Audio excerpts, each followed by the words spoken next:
같아요. 하나님께로 한 마음을. 우리가 이 나그네 인생길을 살면서 우리가 언제 가장 우리가 행복하겠습니까? 여러 가지 좋을 때도 있고 행복한 순간들이 많았겠지만 우리 아이들이 졸업을 하고 결혼을 하고 또 손자를 놓고 또 여러 가지 어케이전이 생길 때마다 기쁘겠죠. 그러나 그것은 일시적입니다. 우리가 하나님을 볼 수 있는 사람, 보는 사람은 행복한 사람입니다. 하나님을 본다는 것은 우리가 우리의 육신적인 눈으로 보는 것이 아니라 우리의 영혼이 하나님을 보는 것인데 그것은 하나님을 체험하는 것입니다. 하나님을 체험하는 사람은 행복한 사람입니다. 하나님을 체험하고 하나님을 보기 위해서, 그래서 우리가 행복하기 위해서 우리는 우리의 마음이 깨끗해야 되는데 그 깨끗하고 청결한 것은 한 마음이 되는 것입니다. 한 마음이 되므로 바로 우리가 행복한 상태에 이르게 되는 것입니다. 그래서 야고보서 1장 8절에서는 두 마음을 품은 자여 모든 일에 정함이 없는 자로다. 마음이 나누어져 있기 때문에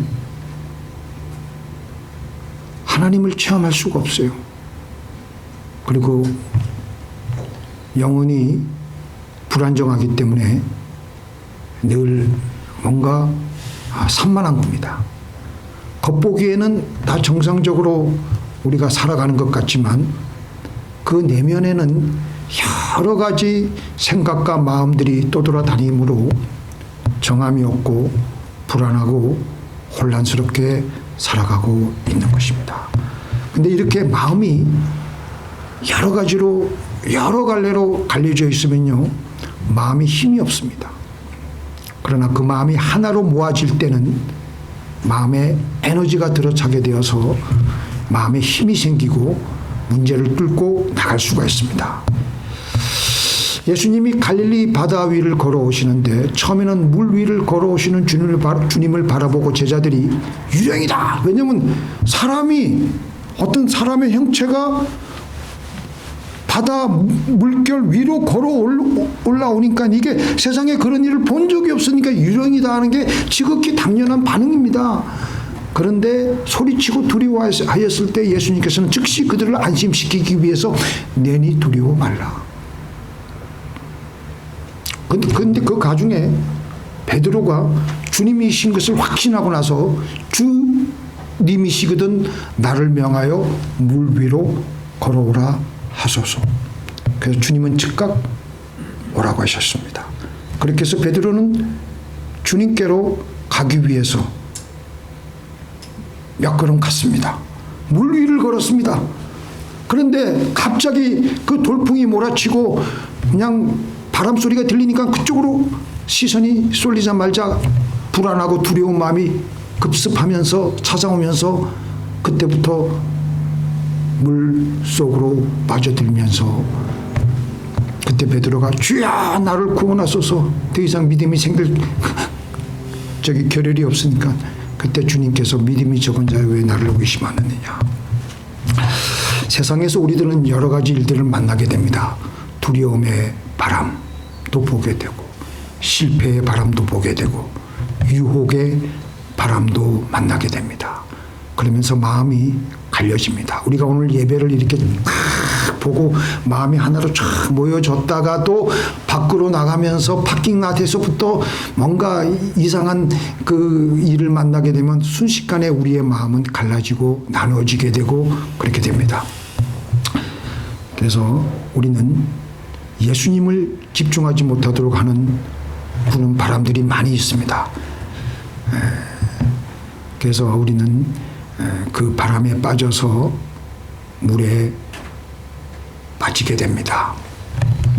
성동격서라는 말이 있습니다. 전쟁을 할 때는 서쪽을 치러 들어가기 위해서 동쪽을 먼저 시끄럽게 하고 동쪽으로 쳐들어갈 것처럼 막 하다가 서쪽으로 실질적으로 쳐들어가는 것을 성동격서라고 합니다. 사탄은 우리가 예수님께 시선을 두지 못하게 하고 예수님께 가까이 가지 못하도록 여러 가지 성동격설을 해서 우리의 마음이 나누어지게 해서 사탄에게 무방비로 당하게 만들어 버립니다.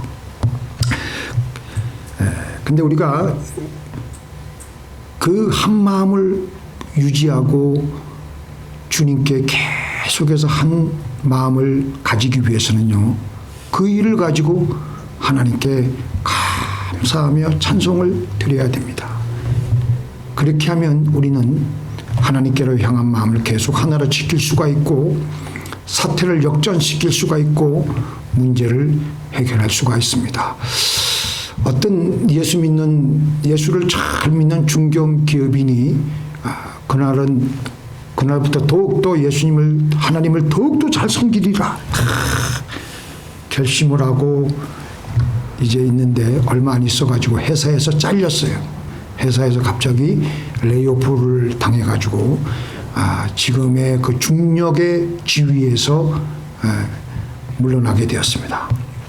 다른 직장을 구하려고 했지만 모든 회사가 지금 불경기라서 다 가뭄바람이 불어가지고 그 자기의 그 위치에 맞는 그 일을 그 중력 자리를 쉽게 구할 수가 없었습니다. 기도해도 아무 소용이 없는 것 같고 가족들은 재정적으로 빚이 늘어나서 힘들어하고 기도해도 소용이 없고 참 이거 어떻게 하면 좋을까 그 의르기를 1년 동안 그게 계속해서 그런 실직 상태에 이르게 되었습니다. 근데 어느 날 그분이 이제 아주 힘이 쭉 빠져가지고 토요일 날 텔레비전을 통해서 나오는 설교 중에서 범사에 감사라는 설교를 듣고 그래 내가 지금 뭔가 이게 빠졌구나 그러면서 자기에게 직업을 갖게 하지 아니한 것도 하나님의 무슨 이유가 있을 것이라고 생각을 하고 하나님 감사합니다. 제가 1년 전에 직장을 잃게 된 것도 감사하고 우리 가족들이 어려움을 겪고 있는 것도 감사합니다. 그리고 그 다음 날이 돼서 종일토록 하나님을 찬양하기 시작했습니다. 찬양하고 싶은 마음이 없는데도 찬양하였던 거예요. 그러니까 종일토록 찬양을 하니까 갑자기 하나님께서 주시는 그 천상의 그 기쁨이 그의 영혼 내면에 깊숙이부터 슬슬 몰려들어오기 시작하는 거예요. 그러면서 이제 월요일 날 아침에 또 찬양을 하고 감사 찬양을 하고 기도를 하는데 전화가 온 곳이었습니다. 다른 회사 중력이 그에게 같이 일할 수 있겠냐고. 예, 해보겠습니다. 언제부터 할 수 있습니까? 내일 당장부터 할 수 있습니다. 예, 그러면 내일 아침 9시에 우리 회사로 나오십시오. 그래가지고 새로 얻은 그 직장은 새로 얻은 그 중력의 지위는 봉급이 더 많은 것 같아요. 그리고 그 회사 이 새로 얻은 그 자기의 짭은 여러 회사원들을 소집해가지고 회의를 하고 만남을 계속해서 이어가고 그리고 만남 후에 그 사람들과 계속해서 그 인포멀하게 사적으로 만날 수 있는 그런 기회가 많이 주어져가지고 이 사람은 그 사람들을 또 예수님을 전도하고 그래서 사내에서 예수 믿는 사람들이 점점 늘어나기 시작했습니다. 나중에 이 사람이 이 모든 과정을 겪고 난 후에 한마디로 자기의 모든 일련의 과정들을 이렇게 요약을 합니다. 내가 불안해하고 내가 공포에 떨고 있을 때는 하나님이 하나님께서 나의 삶을 위한 중요한 계획을 실행하지 않으셨지만 내가 있는 환경 그대로를 감사하고 하나님께 찬양 드릴 때 하나님께서는 나를 주관할 수 있으시기에 그때부터 하나님께서는 하나님이 원하시는 직장으로 나를 보내셨다고 하는 것입니다. 이게 중요한 거예요. 저는 이 간단한 예하지만 성경 말씀을 통해서도 우리가 중요한 교훈을 얻지만 이 중력의 이 삶의 이 일련의 과정들을 통해서 우리가 영적인 힌트를 얻을 수가 있는 것입니다. 우리가 하나님께 찬양하고 하나님을 감사하고 그 어려운 지경 속에서도 그걸 감사하고 찬양할 때 하나님은 그때부터 그 시점부터 그 사람을 통해서 역사하실 수가 있고 주관하실 수가 있는 그 포인트가 되는 것입니다. 그래서 그게 중요한 거예요. 우리가 몸이 아프고 괴롭고 막 짜증나고 그럴 때라도 짜증 부리면 하나님이 조금 더 기다리시는 거예요. 근데 우리가 그것마저도 찬양하고 감사하고 할 때 그때부터 하나님은 역사하실 줄 믿습니다. 근데 그렇게 함으로써 계속해서 하나님께로 향한 한 마음을 지킬 수가 있는 거예요. 찬양과 감사를 통해서. 하나님께 대한 집중을 잃어버리지 않게 되므로 하나님을 체험할 수가 있게 되는 것입니다. 근데 우리가 살다 보면요, 한 마음이 두 마음, 세 마음으로 산산조각 나기가 쉬운 게 우리가 살아가는 삶의 인생 여정길입니다. 믿습니까? 내 속사람으로는 하나님의 법을 즐거워하되 내 지체 속에서는 다른 법이 내 마음의 법과 싸워 내 지체 속에 있는 제 법 아래로 나를 사로잡아 오는 것을 보는도다. 오라 나는 공고한 사람이로다.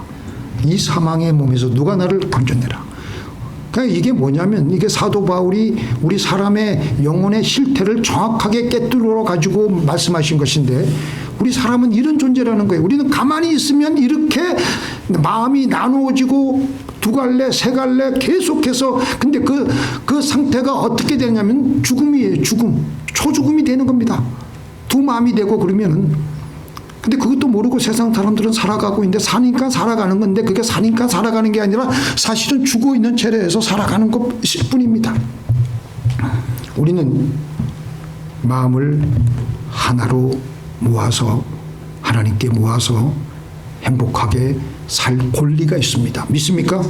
하나님은 그래서 우리에게 마음을 모으라고, 생각을 하나로 모으라고, 이거냐 저거냐 갈피를 못 잡고 정함이 없이 살지 말고 마음을 하나로 딱 모아서 청결하게 해서 마음을 하나로 모아서 살아가면서 행복함을 느끼면서 살아가라고 말씀하시는 것입니다.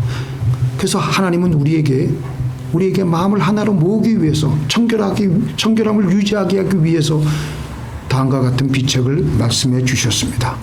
복 있는 사람은 시작. 복 있는 사람은 악인의 길을 쫓지 아니하며 일에 서지 아니하며 오만한 자의 자리에 앉지 아니하고 오직 여호와의 율법을 즐거워하여 그 율법을 주야로 묵상하는 자로다.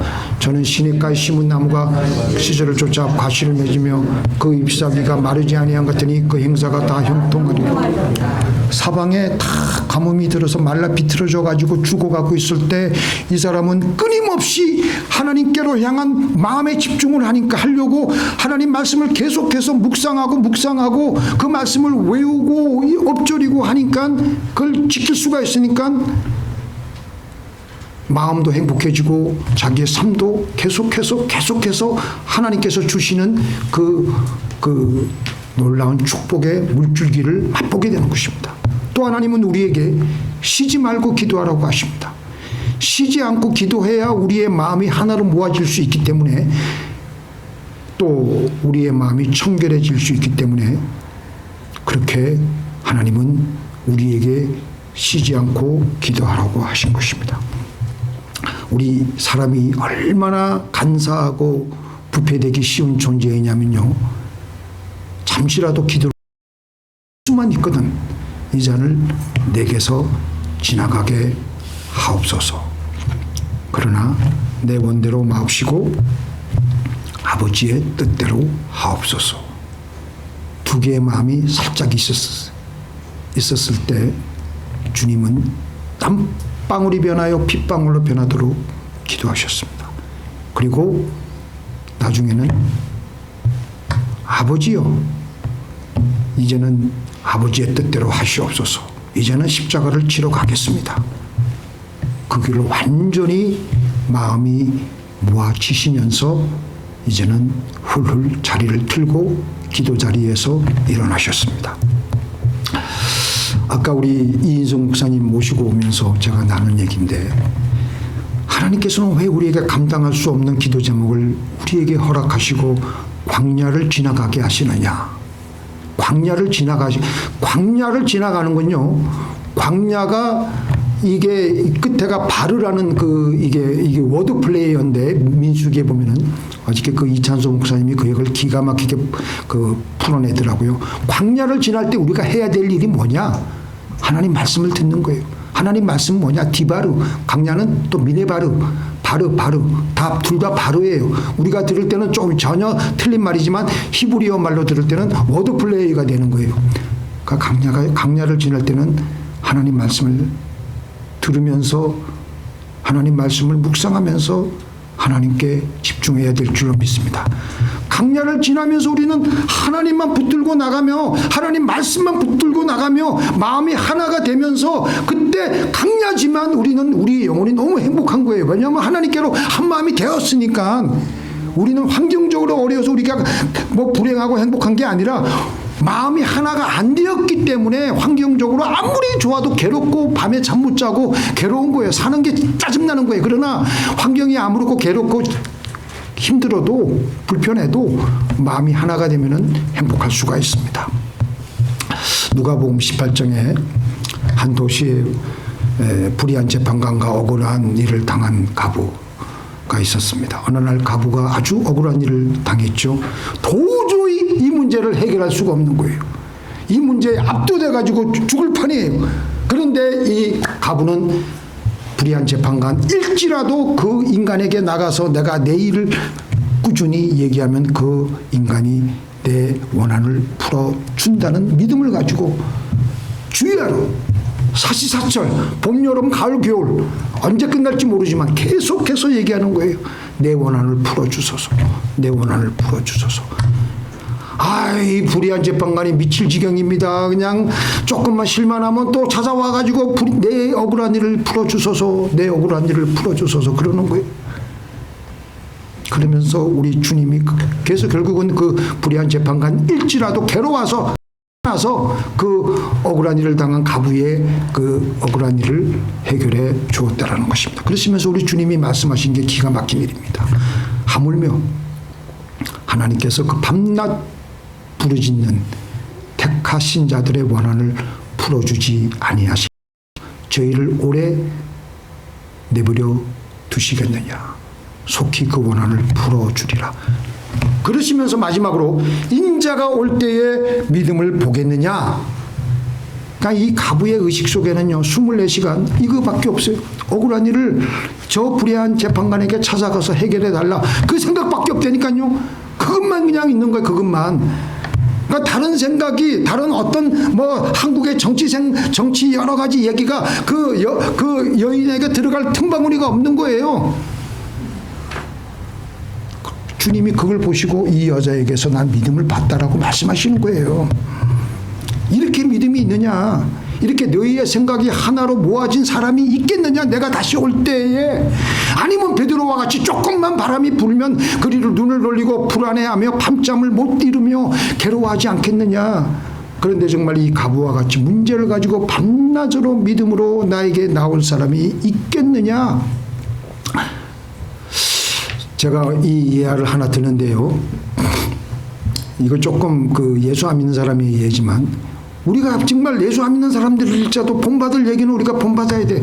제가 그래서 하나 딱 제가 어저께 캡처해가지고 여기다 놨는데 제가 오래전에 아주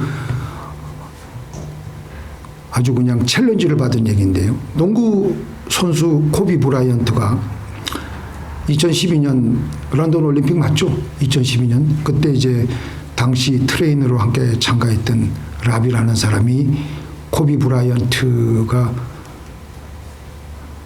얼마나 연습을 지독하게 했는지 그 얘기를 이제 소개하고 있는데 먼저 이제 국가대표 선수들 쫙 모여가지고 호텔에 모여가지고 이제 하는데 한 3일 전에부터 이제 미리 모여가지고 이제 휴식을 취하고 있는데 3일 전날 이 국가대표 트레이너 농구 코치 트레이너가 이 코비 브라이언트랑 만나서 서로 인사하고 언제든지 내가 너가 내 도움이 필요하면 엑스트라 트레이닝 훈련이 필요하면 나를 불러달라 이제 그러고 이제 헤어졌는데.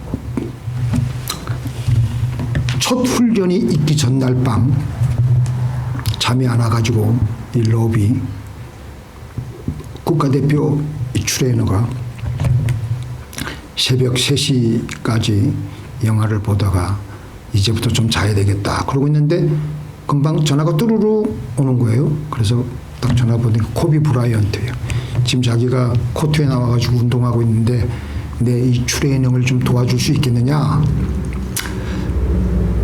뭐 자기 짭이 그러니까 오케이 내 조금 준비하고 나가겠다고 한 20분간 옷을 갈아입고 착 나가보니까 훈련 장소로 나가보니까 코비 브라이언트가 혼자서 미리 새벽 4시부터 나와서 운동을 하고 있는데 연습을 하고 있는데 4시 한 40분쯤 되는 그 와중에 완전히 그냥 그 옷이 수영장에 빠진 사람처럼 완전히 그냥 흠뻑 땀에 젖은 채로 그렇게 연습을 하고 있는 거예요.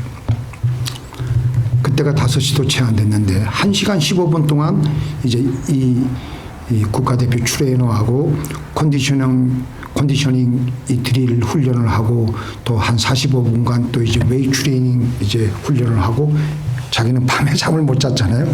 자기는 빨리 호텔로 이제 이따 우리 아침 11시에 국가대표 전 이제 그 정시 훈련 연습이 있으니까 그때 만나자고 그러고 이제. 근데도 이제 코비는 계속 그때부터 훈련을 하기 위해서 그 슈팅 연습을 하기 위해서 코트로 돌아가다고 합니다. 이제 그날 아침 11시가 돼가지고 훈련을 하려고 이제 롭은 몇 시간 잠을 자고 나갔는데 한 11시쯤 되니까 모든 선수들이 나와서 이제 들떠 있는 거예요. 막 그냥 이 얘기 저 얘기 하고 있는데 저 한 구석에 여전히 코비 브라이언트는 한 코트에서 슈팅 연습을 하고 있는 거예요. 그래가 저 가가지고 이제 막 나온 줄 알고 오늘 아침에 훈련 좋았지? 아 좋았지. 근데 언제 끝냈어? 그러니까 뭘 끝내? 아유 아까 그 슈팅 연습하는 거 언제 끝냈냐고. 난 방금 끝냈어. 800개 슛을 넣다 보니까 방금 끝냈어. 그러니까 언제부터 연습을 했냐면 새벽 4시부터 일어나가지고 아침 11시까지 운동을 했다는 겁니다. 이렇게 하니까 세상에 예수 안 난 그 사람이 예수 믿는지 안 믿는지 모르겠지만 예수 안 믿는 사람들도 자기의 일에 전력을 하기 위해서 그렇게 연습을 하는 거예요. 그러니까 실제로 경기 때는 자연스럽게 볼이 네트에 꽂히는 겁니다. 그러니까 경기가 딱 끝나면 그때부터 연습을 해야 되니까 그때부터 이 사람은 또 흥분하는 거예요. 믿음은 우리의 마음이 하나로 모아진 것이며 우리의 마음이 청결해진 상태입니다. 마음이 나누어져 있으면 믿음이 없는 것이나 다름없습니다. 믿음이 없는 사람은 아무 쓸모가 없습니다. 하나님께서 그를 사용하실 수가 없어요. 산만하니까. 그런데 말씀을 가지고 주야로 묵상하고 문제 해결을 위해서 쉬지 않고 하나님께로 계속 향하고 있으면 믿음으로 단단하게 응집이 되어 있으면 하나님께서는 그 종을 필요할 때에 사용하실 수가 있고 큰 일을 하실 수가 있는 것입니다. 바로 그때 하나님을 체험하게 되고 하나님을 보게 되는 것입니다. 이사야 26장 3절 보겠습니다. 같이 읽겠습니다. 시작. 주께서 심지가 견고한 자를 평강에서 평강으로 지키시리니 이는 그가 주를 의뢰합니다. 하나님께 향한 마음이 한 마음이고 심지가 견고하니까 마음이 행복한 거예요. 몰입이 되니까. 그러니까 하나님의 역사가 일어나는 것이죠. 자, 우리 요한복음 15장 2절 무릇 내게 붙어 있어 같이 읽겠습니다. 열매를 맺지 아니하는 가지는 아버지께서 그것을 제거 버리시고 무릇 열매를 더 맺게 하고 그것을 깨끗하게 하시나니라. 이건 뭐 만고불변의 법칙이잖아요. 열매 맺지 못하는 가지는 잘라버리고 그래야지 그 열매 맺지 못하는 가지가 잡아먹는 영양분이 열매를 맺을 만한 그런 가지에게 더 가서 더 열매를 많이 맺게 하는 게 그럼 뭐 농부가 아니라도 그리고 상식적으로 알고 있는 거잖아요. 하물며 하나님께서는 우리 마음에서도 열매를 맺게 하기 위해서 우리가 어떻게 하길 원하시냐면은 우리에게 고난을 왜 허락하시느냐면 우리에게 나누어진 마음을 가지치기를 하신다는 겁니다. 그래서 하나님께로 해서 집중하게 해서 우리로 하여금 열매를 맺게 하시려고 그렇게 하시는 겁니다. 그래서 내가 하나님 안에, 하나님이 내 안에가 이루어지는 것입니다. 자, 우리 요한복음 15장 5절 7절 시작. 나는 포도나무여 너희는 가지라. 그가 내 안에 내가 그 안에 거하면 사람이 열매를 많이 맺나니 나를 떠나서는 너희가 아무것도 할 수 없습니다. 너희가 내 안에 거하고 내 말이 너희 안에 거하면 무엇이든지 원하는 대로 구하라. 그리하면 이루리라. 우리가 기도를 하며 말씀을 주야로 묵상함으로 내가 하나님 안으로 들어가고 우리 노예 선배 목사님이 이 순서가 중요해요. 우리가 먼저 하나님 안에 거하는 게 중요해. 하나님이 우리 안에 먼저 절대 들어오는 법이 없어요. 왜냐하면 하나님은 지극히 인격적인 분이시기 때문에. 그러니까 우리가 먼저 들어가야 돼. 너희가 내 안에 거하고 그러면 하나님이 우리 안에 거하고. 그래서 우리가 하나님이 우리 안에 딱 자정하고 계시면 그때 우리가 무엇이든지 구하면 다 역사가 일어나게 될 줄로 믿습니다. 그래서 풍성한 열매도 맺게 되고요. 결론적으로 우리의 마음이 청결하여지면 우리의 마음이 하나로 모아지게 되면 우리는 쓸모있는 존재가 되는 겁니다. 주님이 언제든지 나를 사용하실 수가 있고 우리의 삶 속에서 하나님을 경험하며 행복하게 살아갈 수가 있는 겁니다. 기도하시겠습니다.